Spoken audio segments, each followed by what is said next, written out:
C'était il y a 20 ans, au tout début des années 2000, l'association GADEPAM était créée en Guyane, en partant du constat toujours d'actualité d'ailleurs que la mondialisation menaçait sérieusement les savoir-faire, les connaissances et les artisanats locaux et traditionnels. Objectif donc à l'époque et encore aujourd'hui, sauvegarder ce patrimoine culturel en créant notamment un circuit de commercialisation. La première boutique d'artisanat solidaire ouvrait ses portes à Cayenne en 2005, une autre suivait à Maripasoula en 2009 avec la volonté d'accompagner le développement des artisans. Pour parler des 20 ans de l'association qui organise en ce moment d'ailleurs une exposition à l'encre et dont on parlera tout à l'heure. Marie Fleury est notre invitée ce matin. Bonjour. Bonjour. Et merci d'avoir accepté notre invitation, Marie Fleury. Vous êtes ethnobotaniste, directrice de l'antenne du Muséum national d'histoire naturelle en Guyane et présidente donc de l'association GADEPAM. On va parler évidemment de ce qui est prévu pour célébrer vos 20 ans, un petit peu plus que 20 ans d'ailleurs, parce que c'était en 2002, on est en 2023. Mais d'abord, j'aimerais qu'on revienne aux origines finalement de ce projet-là, au tout début de l'association. J'ai cru comprendre qu'à la base, tout était parti d'un colloque, c'est bien ça ? Oui, c'est vrai. J'avais participé à un colloque qui était organisé en Guadeloupe par monsieur Henri Joseph sur la valorisation des plantes aromatiques et médicinales. Et on était plusieurs avec des collègues à être venus de Guyane. Et c'est vrai qu'il nous a lancé la perche en nous disant « Pourquoi vous ne l'organiseriez pas en Guyane la prochaine fois ?» Et moi, j'ai dit top là, ça m'intéresse, c'est super. Donc, je suis revenue en Guyane et j'ai proposé la création de cette association. Et là, il y avait effectivement un terreau très fertile. Il y a beaucoup de gens persuadés de plantes médicinales en Guyane. Il y avait monsieur Arthur Ottilie, madame Liliane Louison, et puis aussi des chercheurs. Il y a tout type de public, simplement des passionnés. Et on a créé GADEPAM, donc le 20 février 2002. Je suis allée déposer les statuts à la préfecture. J'ai choisi cette date un peu symbolique. Et puis, finalement, très vite, on s'est rendu compte qu'il y avait d'autres enjeux sur la Guyane. Et notamment, cette association est quand même très liée à la recherche. Et nous avions un programme sur les produits forestiers en Guyane. Et on a organisé un colloque qui s'intitulait « Valoriser les produits forestiers en Guyane, quelle démarche équitable ?» Et là, ça s'est imposé la nécessité de créer un réseau aussi équitable sur la valorisation de l'artisanat traditionnel. Mais alors, je me permets de vous couper. Oui. Comment est-ce que justement vous êtes passé de cette démarche purement universitaire finalement à la volonté de créer l'association GADEPAM ? Parce que ça coule pas forcément de source finalement. Bien sûr. Alors moi, ça faisait presque 20 ans que je travaillais déjà en Guyane. Et moi aussi, vraiment au niveau personnel, je ressentais la nécessité de restituer quelque chose à la Guyane. Et notamment auprès des populations avec qui j'avais travaillé de nombreuses années. Ça s'imposait aussi d'avoir un meilleur dialogue entre les chercheurs et la société civile, parce qu'effectivement, trop souvent, on pense que la recherche ne sert à rien, n'aboutit à rien pour le territoire. Voire vient voler parfois certains savoirs. Ce sont des gens qui viennent, qui repartent avec nos savoirs, etc. Et vraiment, j'avais à cœur justement de faire quelque chose d'utile pour les populations, que ce soit d'ailleurs le public guyanais dans son ensemble pour avoir accès aux résultats de la recherche, parce que trop souvent on publie dans des revues internationales en anglais et personne ne lit nos publications. Et donc d'où aussi la volonté de faire des publications en français, comme les petits livres sur les remèdes locaux, et puis aussi donc plus largement sur les savoirs, sur la forêt, les produits forestiers. Donc on a aussi publié le premier ouvrage en Wayana sur le ciel de Case, par exemple, par Mataliwa. Donc voilà, c'est vraiment toute une démarche qu'on a mis en place. Et puis on a créé un réseau sur tout le territoire guyanais où on travaille avec plus de 600 artisans. Et on s'est donné comme mission de travailler avec les plus éloignés, que ce soit géographiquement ou socialement. D'où le nom de commerce social et solidaire. Je souligne qu'on ne fait absolument aucun bénéfice sur la vente de nos objets. Au contraire, on est toujours déficitaire au bout de 20 ans, donc c'est un petit peu dramatique. D'ailleurs, c'est aussi un cri d'alarme parce que je ne sais pas si on durera... sur ce modèle économique-là encore pendant longtemps. Ah oui. C'est impossible parce qu'on a donné beaucoup de notre personne en termes d'études, de projets, parce qu'à chaque fois, il faut créer des nouveaux projets, nouvelles études pour pouvoir financer le fonctionnement de l'association, qui n'est jamais pris en charge. Et c'est très compliqué pour nous. Voilà, une petite alerte, parce que je ne suis pas sûre qu'on va durer longtemps dans ces conditions-là. On paye un loyer, on paye des salaires, etc. Et ne serait-ce qu'un local mis à disposition pour notre association, qui travaille quand même pour la Guyane, et puis qui est reconnu d'utilité publique. Donc en fait, ça nous sauverait déjà Vous êtes aidé par les pouvoirs publics, justement, les communes, la collectivité territoriale? Oui, bien sûr, la CTG, oui. Vraiment, le service culturel, la CTG nous aide depuis toujours. On a beaucoup d'aide aussi de manière avec le parc amazonien et de manière ponctuelle avec des financeurs, bien sûr, l'OFB, là, sur un projet sur l'île de Carapa, par exemple. On a, bien sûr, on a beaucoup excusez-moi si j'en oublie, parce qu'au fur et à mesure des années, on a de nouveaux partenaires. Évidemment. Mais la DAC, bien sûr, le ministère de la Culture. Mais bon, c'est que sur projet, comme toutes les associations, et c'est quand même très difficile de durer dans le temps. Cette volonté-là, finalement, Marie-Fleury, de rendre à la Guyane ce que la Guyane vous avait donné à vous en tant que chercheur pendant plus de 20 ans avant que l'association naisse, c'est une spécificité, Marie-Fleury, ou bien vous avez l'impression qu'au sein de la communauté scientifique, vous êtes ethnobotaniste, donc peut-être que dans votre branche à vous, les liens avec les populations locales sont peut-être un petit peu plus importantes que dans d'autres domaines scientifiques. Est-ce que vous avez l'impression que la recherche, de manière générale, finalement, s'intéresse de plus en plus à ce qu'on appelle le développement local, le développement durable en lien avec les populations? Je pense, oui, et je l'espère de tout mon cœur. Et d'ailleurs, j'étais pas la première à le faire, mais je l'ai fait de manière...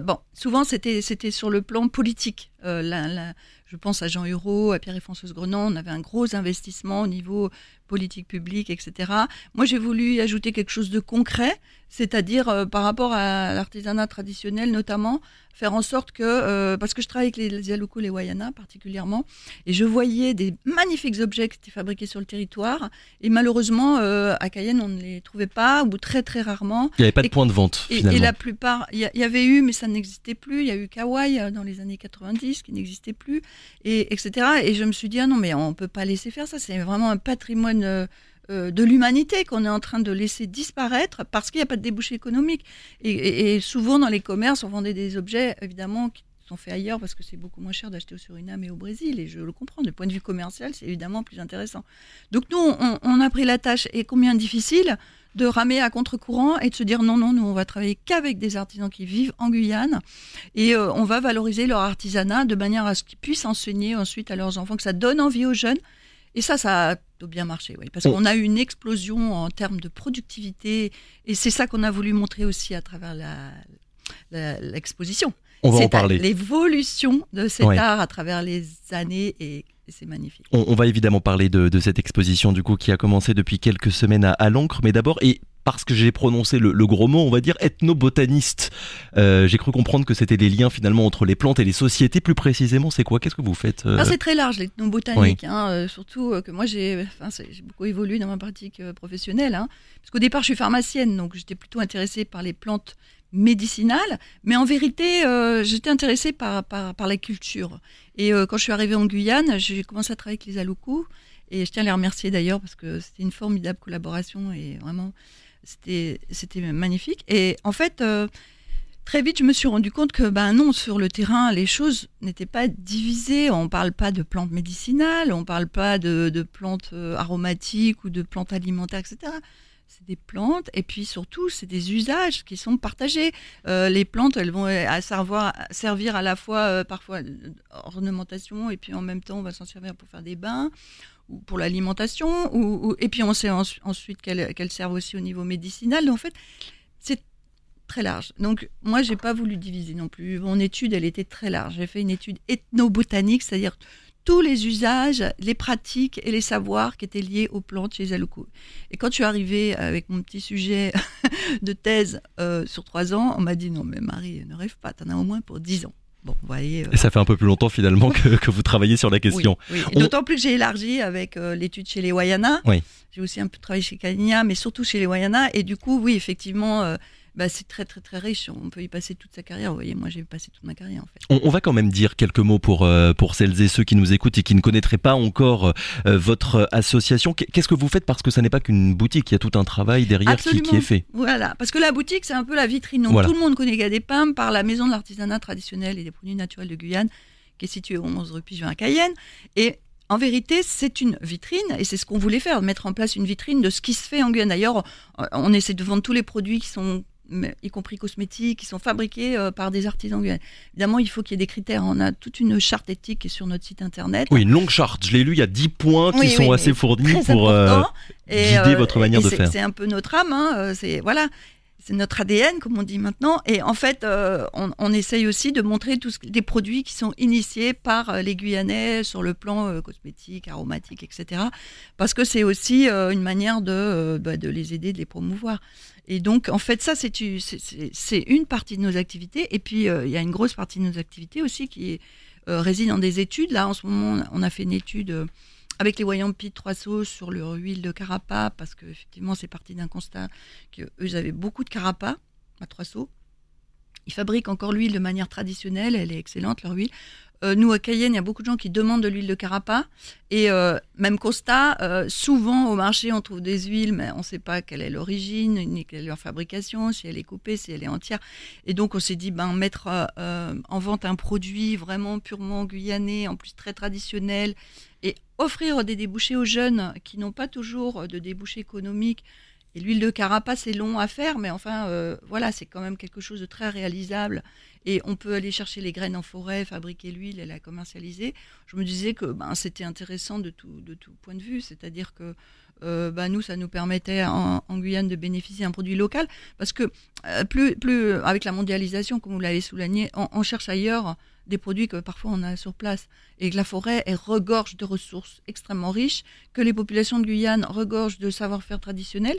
Et oublier tout ça pour aller chercher dans le commerce des produits qui sont fabriqués en Chine ou je ne sais pas quoi, alors qu'on a l'équivalent en 10 fois mieux sur le plan qualitatif, en 10 fois mieux sur le plan carbone, parce qu'évidemment, il n'y a pas le déplacement, il n'y a pas le transport, en 10 fois mieux sur le plan autonomie de la Guyane, parce qu'en fait, c'est quand même aussi un des objectifs, la Guyane, pour être autonome sur le plan alimentaire, je pense, et pour beaucoup d'autres choses. Mais ça coûte un petit peu plus cher. Voilà, c'est ça le seul aspect mais négatif. La qualité ne se mesure pas. Et puis le jour où on mesurera vraiment le coût carbone de tous les produits qu'on consomme en Guyane, on se rendra compte que voilà, là, on aura des prix qui seront 100% Guyane, vous l'avez dit, 100% solidaire et puis 100% traçable. L'idée, c'est aussi de vendre des produits dont on sait exactement d'où ils viennent et par qui ils ont été fabriqués. Ça, c'est important. On a une base de données qui répertorie absolument qui a fabriqué le produit, dans quel endroit, quel village de Guyane.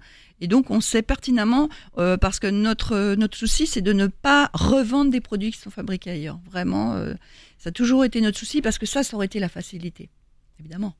Donc, on a vraiment à cœur de vendre des produits qui sont faits en Guyane, pour justement valoriser les peuples qui vivent en Guyane. Vous avez combien d'artisans aujourd'hui partout sur le territoire qui sont dans la boucle ? Entre 600 et 700 avec qui on travaille régulièrement. Alors évidemment, il y a des artisans qui viennent une fois de temps en temps, il y en a qui sont très réguliers, avec qui on travaille beaucoup. Et puis, donc ça, ça dépend aussi de la demande du public, parce qu'il y a des produits, on ne peut pas en avoir non plus 100 000, on a un problème de stock. Donc parfois, malheureusement, on est obligé de refuser, parce qu'on dit, non, là, on en a trop en stock. Et ça, c'est un petit peu dommage. Et c'est là où on aurait aimé, évidemment, exporter.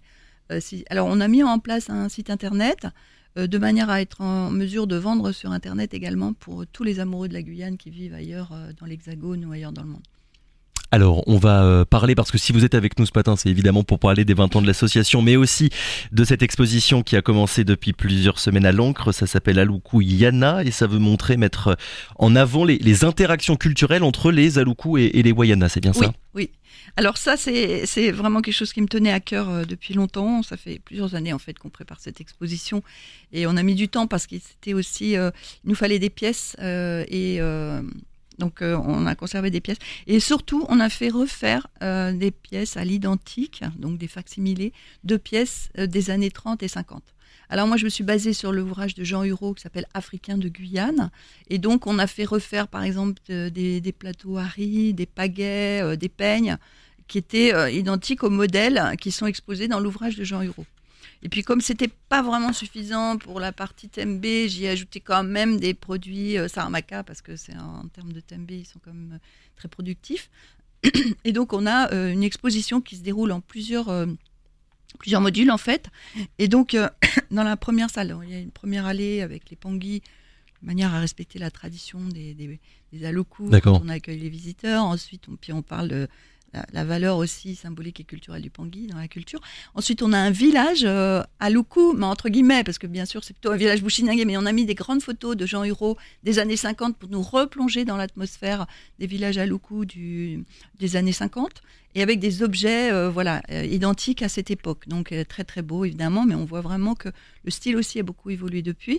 Ensuite, on passe dans un couloir qui évoque l'apparition de la couleur, parce que bien sûr que dans la forêt, les hommes qui vivaient en forêt n'avaient pas accès à de la peinture acrylique. Donc on voit qu'à partir de la création du centre administratif de Maripasoula, la départementalisation et dans les années 50, la création de l'apparition de l'administration en fait dans cette région du territoire, on a apport de certains matériaux, dont de la peinture. Et là, on a une explosion de couleurs. C'est ça que aussi on a voulu mettre en avant. Et puis ensuite, on arrive dans le village Wayana, qui est un lieu où on a grâce aux Wayana qui sont venus, je tiens vraiment à les remercier, la famille Opoya et tous ceux qui les ont accompagnés. Ils ont construit un petit carbet avec un toit de feuilles pour montrer un petit peu tout, autour de ce carbet tous les objets qui servent à la vie quotidienne et qu'on trouve encore actuellement pour la plupart. Et puis l'évolution aussi de l'art Wayana, parce que là, on voit que c'est en train d'exploser aussi avec l'apparition de pigments naturels sur des objets comme les bancs, les poteries, etc. Et que ça a voulu très très vite. On a voulu montrer aussi une adaptation en fait au public avec la fabrication d'objets qui sont plutôt liés à notre mode de vie. Oui. Et voilà. Et pour finir, on termine donc sur un espace qui est dédié à l'art contemporain.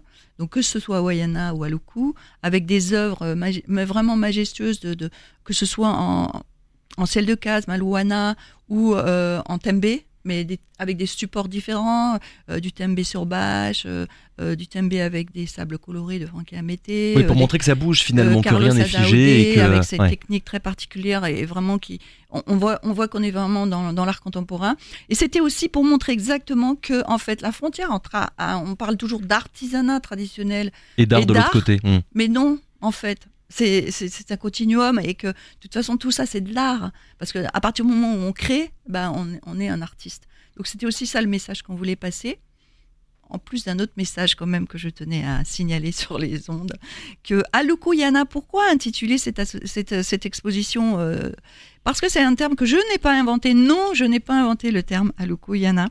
C'est un terme en fait qui est contracté entre Aluku et Wayana et qui en fait est historique, puisque c'est lié à justement une période qu'ils ont partagée sur le Haut-Marouini entre 1793, la mort du chef Boni, et 1815, la période à laquelle ils sont repartis vivre sur le Lawa, les Aluku, où ils ont rencontré les Wayana, où ils ont partagé leur vie et échangé énormément au niveau culturel. Et donc, au lieu de se faire la guerre, bon, je ne dis pas qu'il n'y a pas eu quelques conflits, bien sûr. Hein. Dans tous les couples, il y a des hauts et des bas. Il y a des problèmes. Dans tous les couples, il y a des hauts et des bas. Seulement, ces deux peuples ont réussi quand même contre l'adversité, parce que tous les deux étaient quand même en lutte contre le pouvoir colonial et surtout contre l'esclavage, puisque les Aluku s'étaient échappés des plantations hollandaises. Les Wayana fuyaient les chasseurs d'esclaves qui étaient payés par les Portugais. Donc on a deux peuples en fuite qui, dans la forêt, au lieu de s'entretuer, se sont entraidés. Et ça, c'était un message, pas que pour les Guyanais, parce qu'il y a beaucoup de déchirements actuellement entre les peuples, je trouve ça vraiment navrant, mais aussi au niveau national et au niveau international. Voilà, la solidarité entre les peuples fait des choses magnifiques. Et oui, l'interculturel, finalement, il peut exister, c'est ce que vous dites. Absolument, on a des populations qui venaient d'origines complètement différentes et qui avaient des points de vue sur la forêt totalement différents, sur la vie, sur la philosophie, sur la cosmogonie, sur la religion. Et malgré tout, ils ont réussi à s'entraider et à survivre et à nous laisser un héritage inestimable. Dernière question, Marie-Fleury, c'est quoi le bilan que vous faites de ces 20 ans d'existence ? On sait bien, et pour le coup, la problématique elle est mondiale, que ce qu'on appelle le patrimoine culturel immatériel, il y a beaucoup de savoirs, de pratiques, de connaissances qui sont aujourd'hui en train de disparaître. Quand vous comparez les deux époques, il y a 20 ans et aujourd'hui, est-ce qu'il y a des victoires finalement, quelque chose de positif et d'optimiste, parce qu'on a tellement l'habitude finalement de dire que rien ne va et que tout est voué finalement à l'extinction et à l'échec, que parfois on s'habitue à des messages un petit peu négatifs et pessimistes. Est-ce que pour le coup vous avez envie de mettre en avant des choses positives ? Ouais. Moi je trouve extraordinaire, c'est l'explosion de produits naturels qui sont fabriqués en Guyane actuellement. Et ça n'existait pas du tout il y a 20 ans. Il n'y avait absolument rien, quasiment rien. Et là, on voit vraiment qu'il y a beaucoup de jeunes Guyanais qui ont à cœur de valoriser les produits locaux, notamment en termes de cosmétiques et aussi au niveau de l'art. Je trouve qu'on a on voit une résistance à travers l'art qui est extraordinaire, et je pense que c'est des formes d'expression qui sont importantes justement à valoriser, parce que c'est une manière aussi de valoriser la Guyane. L'exposition s'appelle Alucuyana, ce sera encore en place pendant combien de temps ? Oui, alors jusqu'au 23 juin. Alors je vous invite, il y a plusieurs rendez-vous. Allez-y. Alors le prochain rendez-vous, c'est donc demain on fait une conférence au Café de la Gare sur l'huile de Carapa pour ceux que ça intéresse. Ça n'a pas à voir avec l'expo. Dans le cadre de l'expo, vendredi. C'est pas ce soir l'exposition. Pardon, ce soir. Voilà, oui, c'est ce soir au Café de la Gare. C'est pas grave. Ce soir au Café de la Gare et demain une conférence. Ce soir et demain une conférence de Pierre Grenon, assez exceptionnelle, donc sur Jean Hureau. Et ça sera sur le lieu de l'exposition, donc à partir de 18h. Ensuite, on organise des ateliers samedi. Là, ça sera au Jardin botanique, dans le cadre de l'abolition de l'esclavage, l'anniversaire de l'abolition de l'esclavage. Donc, au Jardin botanique, à partir de 10h, des ateliers sur inscription auprès de l'association. Et puis, la semaine prochaine, vendredi prochain, on aura le responsable des collections du Musée de l'Homme, parce que ça, c'était un petit clin d'œil aussi. On a des choses très patrimoniales en Guyane. Donc, le responsable des collections d'anthropologie culturelle du Musée de l'Homme qui viendra faire une conférence vendredi 16 juin.